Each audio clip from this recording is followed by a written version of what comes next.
the success of the program relies on strong partnerships with our families because we want them to be successful and they need to want to be successful as well. And so that, that coming together of that vision of what success looks like, I am going to be a successful homeowner, is a powerful, powerful thing. We get the best stories of families who have paid off their mortgage and their kids have headed off to university and they have had a secure and stable home to live in. And now they have the ability to transition into, the next phase of their lives. That's an amazing moment in time when those families succeed. Welcome to Voices of Leadership, the podcast that shines a spotlight on the remarkable women of the International Women's Forum. I'm your host, Amy, and I'm inviting you on a journey through the minds of trailblazers. On today's episode, we welcome Karen Coviello, a dynamic leader with a wealth of experience across multiple sectors. Karen is currently Vice President of Affiliate Success at Habitat for Humanity Canada. And she also serves as the President and Chair of the Board at the YW Kitchener-Waterloo. Throughout her varied career, Karen has dedicated herself to building more equitable communities, especially in the Waterloo Region. Now with her role at Habitat Canada, she's expanding that impact nationwide. We delve into her journey, exploring the many ways she's driving change and inspiring others along the way. Hi, Karen. Welcome to the podcast. It's great to see you. It's such a pleasure to be here. So let's start with the easy question. Who introduced you to IWF? Well, it's a kind of a confluence of people who came together. I've known about it for a long time. I know a lot of people in IWF, but it was a combination of my boss in Toronto. Her name is Julia Deans. She's a member of the Toronto chapter, and Ginny DeBenko. And they have connected over the years. And it was a conversation of why hasn't Karen joined the IWF in Waterloo yet? And so they made it happen, and here I am. And how long have you been a member? Less than a year. I thought so, because I was like, I feel badly I haven't seen you, but now I understand why. So there you go. Have you been to many events? I've been to a couple socials, I think would be the best way to describe it. Yeah. We have to make sure you do the dine around next year. Yeah. Super fun. Sounds like it. So before we talk about you, I need to ask you a question. So I want to know about the YW Kitchener-Waterloo Rise Up Breakfast, because you hosted it, and I'm pretty sure you met Sophie. How do we say her last name? Gregoire. Thank you. That's difficult for me. Sophie Gregoire and Lisa Lafemme. How was that? Well, that was a beautiful experience. And we didn't know what to expect because it's a little bit, maybe different for us to bring somebody as high profile as Sophie Gregoire Trudeau into town, and then to have Lisa step up and say, hey, I'm here to help. It was just one of those magical opportunities. And we're really tuned in at the Y to making sure that we're creating an environment for women to look after themselves and to empower them to choose change and to choose their best lives. And whether that be in our childcare program or in our shelter program or anything that we do, we are really leaning into that in a big way. So to have Sophie come here and discuss mental health, boundaries, looking after self in a truly authentic and open-hearted way, I think took a lot of people by surprise and ignited just a huge level of energy and excitement about new types of conversations. And that need to look after ourselves, that need to look after our mental health and our physical health so we can help look after others. It's such an important message, and the more people that say it, then hopefully the better we get at it. Generationally. Yes. Right? Yes. Yeah. I hope our daughters are wired differently to look after themselves than perhaps we were taught. Me too. I was genuinely sad that I couldn't make the breakfast because I wanted to hear both of them speak and wanted to hear what they have to say. And maybe we need to see if they're IWF members, and then we can talk to them. Wonderful. So let's talk a little bit about you. Your career is so varied, and you seem to be constantly reinventing yourself. So I don't really know where to start. So let's start with what you're doing today. You are currently the Vice President of Affiliated Success at Habitat for Humanity Canada. But before that, you were CEO for Habitat for Humanity in the Waterloo Region. So what is Habitat for Humanity, and how does it foster and build equity through affordable housing? Well, most people have heard of Habitat for Humanity. It is one of the most highly regarded and well-known not-for-profit brands across the planet. And it's because we're part of something really big. Habitat Canada is part of Habitat International, and we serve families across the globe and help them secure safe, affordable housing. And that can look differently in different parts of the world. Sometimes it is helping with builds. Sometimes it's critical repairs, helping people maintain their homes. Our goal is to provide or to create a world where everyone has a safe and decent place to call home, because we believe that shelter is a number one priority. And that's a message that Habitat's been carrying for a very long time. We now see in Canada and across the world that we're in a housing crisis. So more than ever, Habitat and other housing agencies and other housing charities, this is our moment to actually, make the biggest impact that we can possibly make. Well, you're right. I mean, you've been talking about, or Habitat for Humanity has been talking about for decades, and it now is such a issue that's at the forefront. You are the experts, so it's really good that at least you're not just starting up with something like this. You have experience. Right. And it's important that, we've been focused on affordable housing, affordable home ownership, because in the housing continuum, there's a housing continuum in every community, from shelter and supportive housing all the way through market home ownership. And we're in that housing continuum, and every community needs to have a healthy array of choices around housing to suit everybody's needs. We're not good at that in Canada. We haven't been good at it. We haven't been good at thinking about how do we make sure everybody has a place to call home. And I think we're a little bit late to the game as a society in thinking about how we talk about housing and land and home ownership and wealth accumulation through home ownership. Yes. There's a major imbalance in our society. And I think we play a really significant role and a hopeful role in trying to balance out some of those inequities. Where do you think in Canada the biggest hole on that continuum is? Our young people do not have a clear view into where they're going to live in the future, where they're going to raise kids, where they're going to, put down roots. And that's a significant issue that we all need to wrap our arms around, because that to me is a failure. And it could be a huge societal shift too, if they aren't able to buy homes, or then aren't able to start families. What does that do to society in Canada? Right. And think about what that means for wealth distribution in a society, right? You're going to have the people who have, they have everything. And then you're going to have people who benefit from generational wealth that's passed along. That's our kids, right? And then you're going to have people who don't have much at all.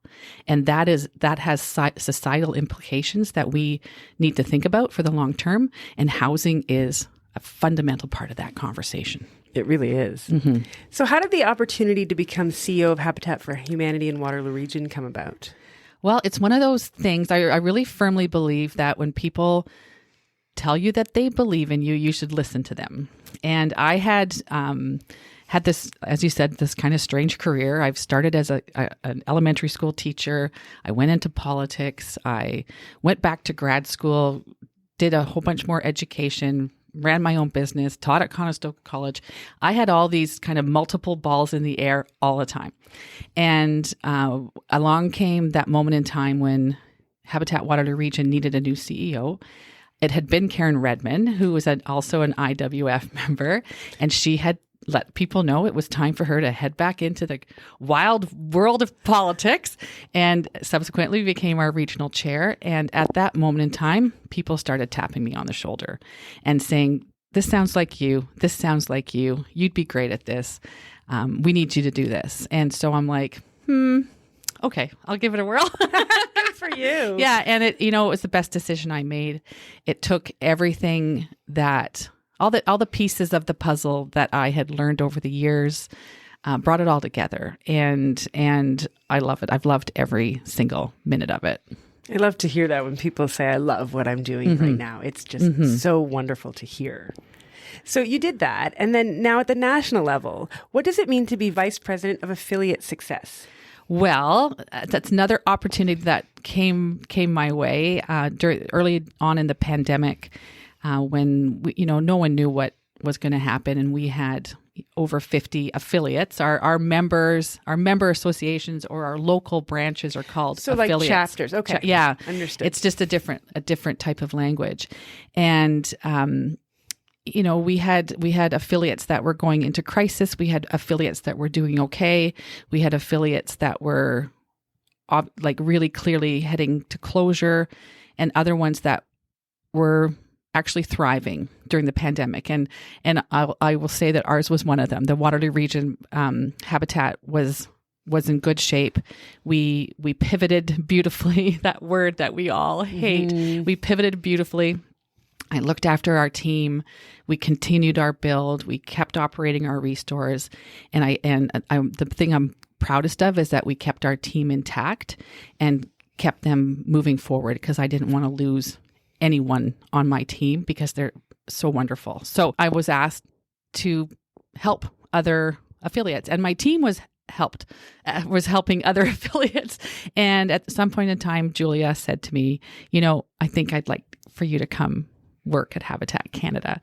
And it didn't take long for me to decide. I cried my eyes out thinking about leaving a place that I loved, a job I loved, but I also thought to myself, I can do this work on a larger scale across the country, and that's an opportunity you can't say no to. No, what a great opportunity. I mean, it's fantastic. So how's it been? And I love it. I love it, love it, love it. It's a ton of work. It's a ton of travel. Most people, if they see me here in Waterloo, they joke about it, because either they've seen on, my social media or heard from somebody that she's wherever she is, she's someplace, she's elsewhere. And, but it gives me the chance to travel this country and to see communities that a lot of people don't get to see. I've been all over the north. I've been all over the Maritimes and into the pockets of British Columbia that a lot of people don't get to, or Northern Ontario, like all the places that I get to go to see and support affiliates in their local markets, do business strategy work, coaching, help them think about big problems. I love it. So what is one of the most interesting places in Canada then you've been? Oh, my heavens. I am in love with Yellowknife, Northwest Territories. I would love to go there. It's on my list. Yeah. And Whitehorse in the Yukon. Those two communities are magical in totally different ways. I don't think people would think that they're really different, but they are polar opposites in who they are and what they are. And I would say to anybody, if you can figure out how to get to the Northwest Territories and to the Yukon at some point in time in your lives, do it. Do it. I'm doing it. Well, it definitely is on my list. I for sure. Yeah. So what is the service or type of support that Habitat has that you think people don't know about? That's an interesting question. Because I ask it because we all remember, I do anyway, as a kid, go and build a house. And that's what you sort of thought, that's what it was. And that's all it was. And from what you've described, it seems so much more than that. So what do people don't know that Habitat Humanity does? It's interesting. I think there are a lot of myths around Habitat, right? Or misconceptions. And one of the ones we've heard over the years a lot is that we give people homes, and it's not the case. We sell homes to families, and those families are partner families. So instead of a down payment, they do 500 volunteer hours. Their mortgage payments are geared to income. So there are things in our program that are set up to help families succeed in terms of being able to hold on to that home and build equity and have the benefits of home ownership that so many of us enjoy. So that's the difference. We're not giving away homes, we're actually selling them. And we're doing it in a way that helps families. So it's different. It's a different type of home ownership, a different type of mortgage, all with the intent of helping families succeed.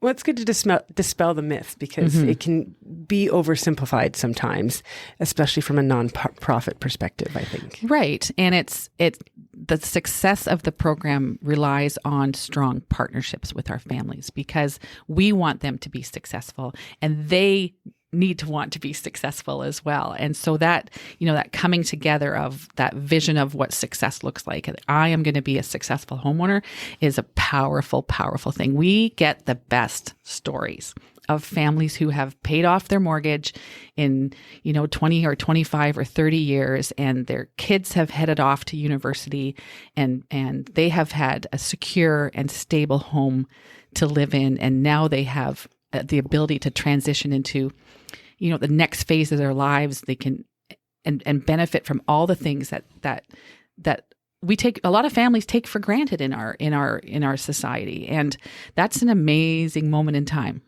when those families succeed. It must be when they get to the end and then they have choices and options that they would not have had. Right. It's fascinating. It's such a great organization. So let's go back to some of your earlier endeavors. As co-founder of Talent Business Solutions, what made you decide to focus on helping nonprofits grow, compete, and embrace change? That was a fun time of my life. And it was when I was coming out of politics at the city of Waterloo. I felt that I did a master's degree in community and learned everything you could possibly learn about Waterloo Region, and not just Waterloo Region. And loved it. Like, this is an incredible community with so many great things going on. And I think one of the things that we're really good at is our not-for-profit sector. However, we're also really good at holding on tightly to the past in Waterloo Region, and that notion of, well, this is the way we've always done it, and this is the way we address these issues. I'd say probably about 10 years ago, this community, the issues that we face in this community started to change dramatically. And whether that be in the housing sector, with homelessness, with addictions, the complexities of life, I think probably 10 years ago really started to shift. And what I felt I was seeing at the political level is that we weren't shifting as quickly as reality was, and our not-for-profits needed to do that heavy lifting. And so I started doing strategic planning. I started doing business coaching. I started doing all sorts of fun things with local not-for-profits that I look back and think to myself, it made an impact, because what I was able to do when working with local not-for-profits is ensure that the work that they were doing was aligned and feeding into a system that would create positive change. So that was my driving force around that. I love strategy work. I love engagement work, so stakeholder engagement, all that kind of stuff. And it was just a beautiful, natural extension of my time in politics to take that understanding of community and apply it in a positive, forward-moving manner. So, then that's probably what led to the tapping on the shoulder, right, to go to Habitat Waterloo Region. You built this work of strategy, and everything that you seem to do today stemmed from what you created back then. So how wonderful is that? Yeah, it's exciting. It's exciting. I should have gone back one more step, because I do have questions about your time as a counselor. So what made you decide to run for City of Waterloo Councillor? Is that right? Yeah, yes. Okay. City of Waterloo. So it's a long time ago now.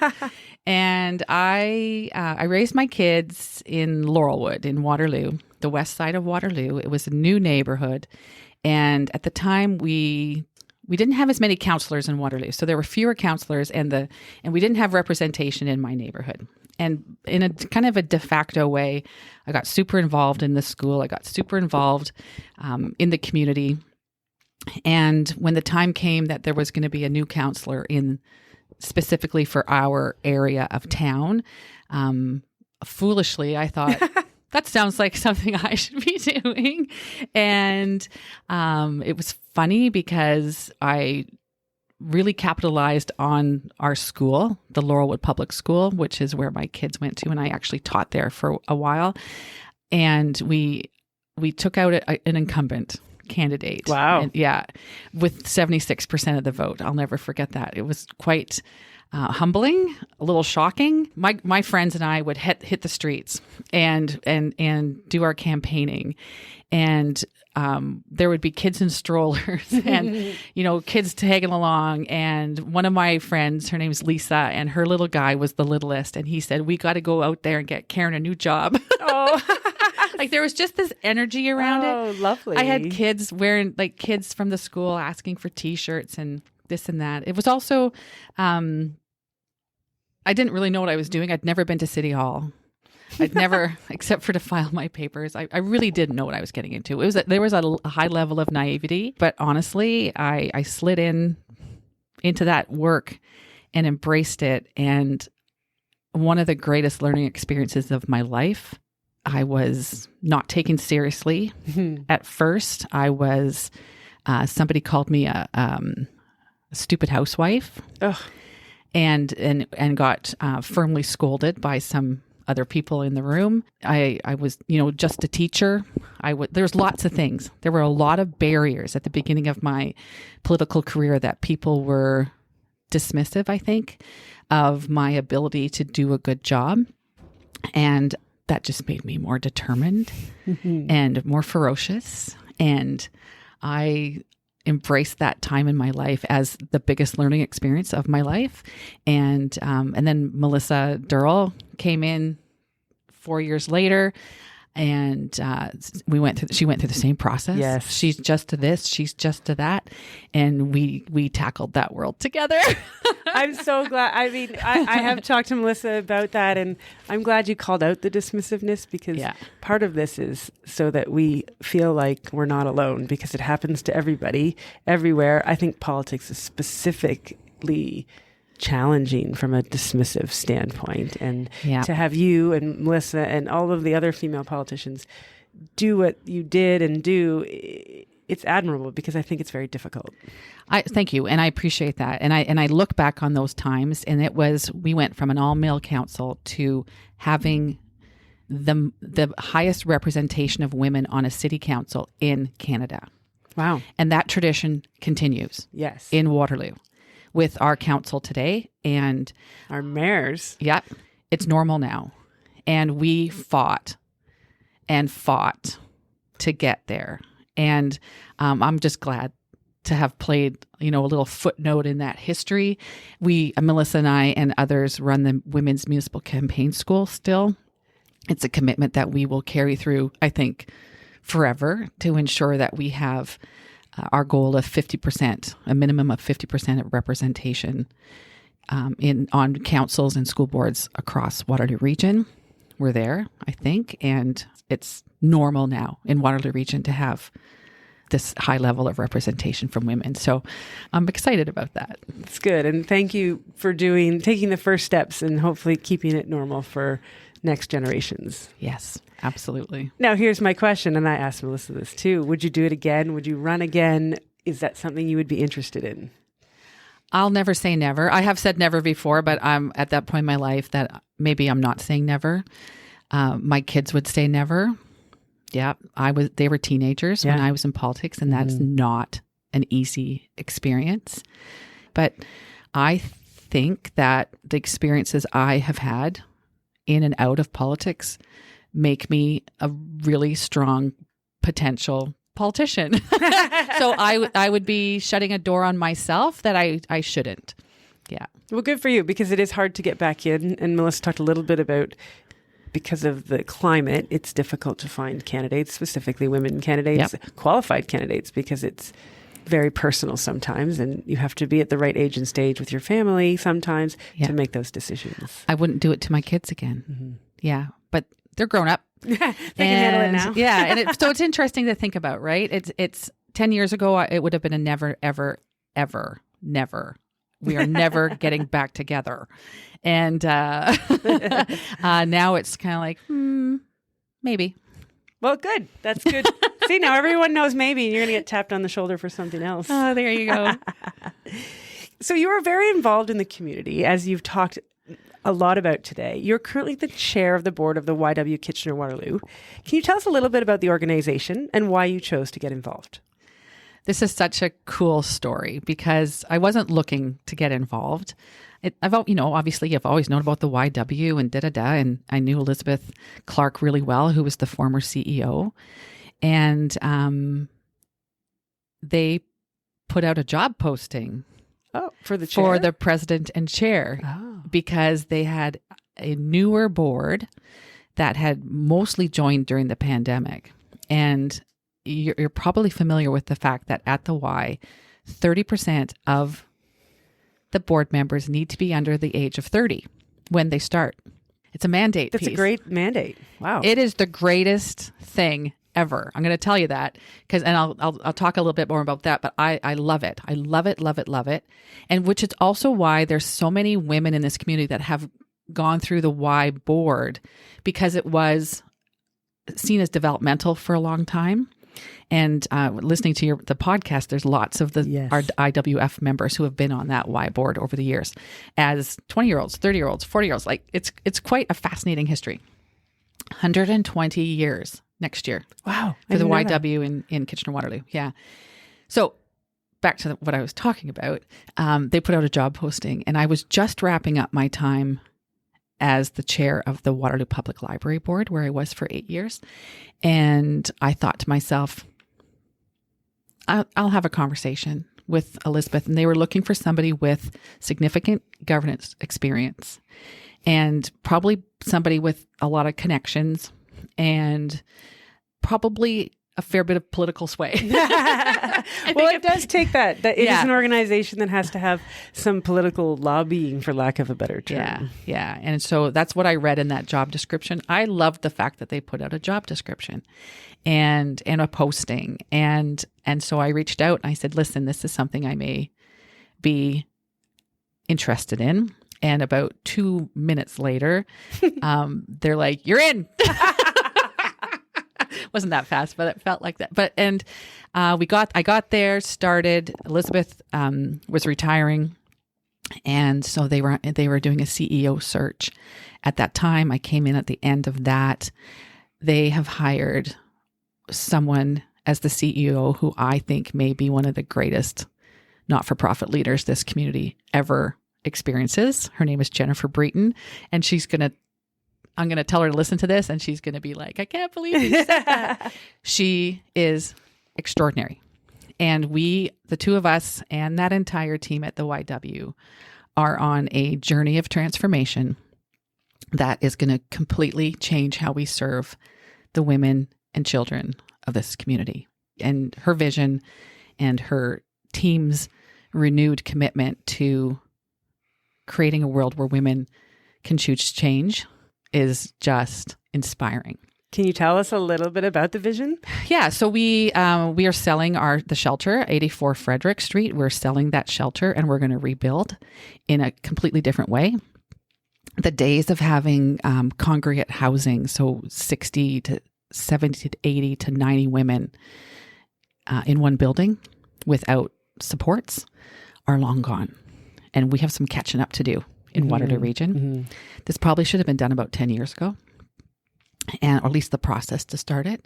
And the needs of the women that we serve are so complex compared to where they were 10 years ago. We have women who have addiction issues. We have women who have, lived in abusive homes and they have no place else to go. We have women who need supports that we are unable to provide at this moment in time. So we're going to rebuild our shelter system in a way that allows us to provide a dignified place for women to live and allows us to provide the supports that they need at a moment in time and then help them move through the housing continuum, move through the system into more secure housing.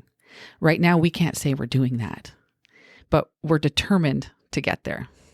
So this is a journey we're going on in Waterloo Region, and with our partners at YW Cambridge as well, that they're on the same journey. And we're over the next, I'd say 2, 3 to 5 years, we're going to see significant change. And the region of Waterloo is going to be a great partner in this. We're excited to work with them to completely transform this space. It sounds so forward thinking, but also necessary. Talk a lot about support, and often we just think about the shelter, and it's a temporary place, and there's so much more going on, and there's so much more that women and children need. So to turn it on its head just sounds so interesting. It's absolutely petrifying as well. Yes, I can imagine. But we're working hard to make sure that people hear the story, hear the why. The why of the why. Yes. And that we're living into our values and our mission every single day.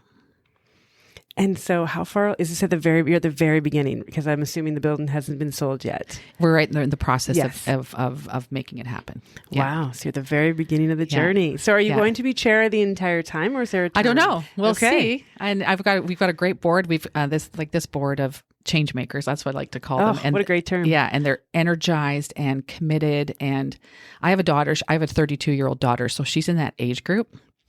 And what I know about my own daughter is once she knows something, she knows it, and you're not going to be able to rationalize your way out of it, right? If she knows something is wrong, it's wrong.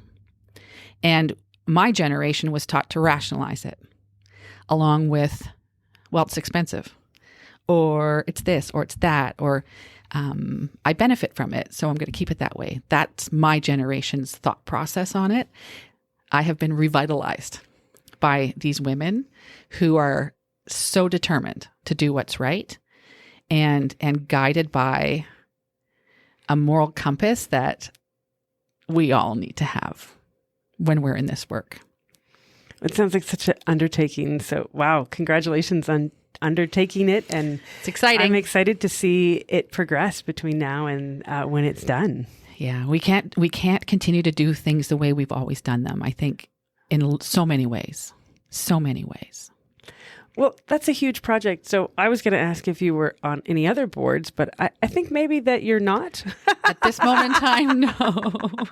So before that, so this board sounds fantastic in the way that I am going to guess there are more women around the table than all women. Love that. See, that's what I wanted to say, but I didn't want to assume. Not many people get the privilege of being on a board that are filled with women. So what other boards have you been on, and what were those experiences like? Well, I've been on lots of boards. So tell us a couple. Yeah, I have had such a great adventure when it comes to governance. I love it. I love governance. I do too. Yeah, and it's I think it's such a great way for people to build their leadership muscles in terms of learning about. I'm a big process person, and I love financials. And I'm not an accountant. I'm an elementary school teacher by trade. And you're just a teacher. What do you know about accounting? Yeah. That I've heard that a million times. Yeah. But I went back and took accounting courses at the University of Waterloo so I could understand what the heck was going on, because that's the power move, is to make sure you understand what's going on with money. Anyways, I digress. I have been on, like I said, the Waterloo Public Library Board was 16 years, including 8 years as chair of commitment to public institutions. I'm a public sector kid. My dad was a director of education. My mom was a nurse. I believe in public institutions, and I am probably the biggest fan of the Waterloo Public Library that you'll find, because what it means to build a community around a social network, a social hub for everybody, equity, inclusion. The public library is for everybody. That's a little ad for the Waterloo Public Library and every other public library system in the world. I have been on the board and the chair of the Community Justice Initiatives, which is an incredible organization that works in restorative justice. And it's beautiful. It's a beautiful Waterloo Region story as well.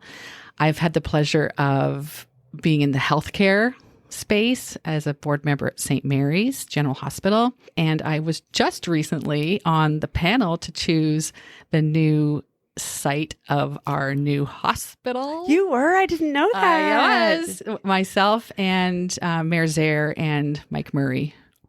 But we have done our site selection. We've done our work, which was an incredibly fun and interesting and educational experience. And what an honor. What an honor for me to be part of that group for that decision for the future of this community.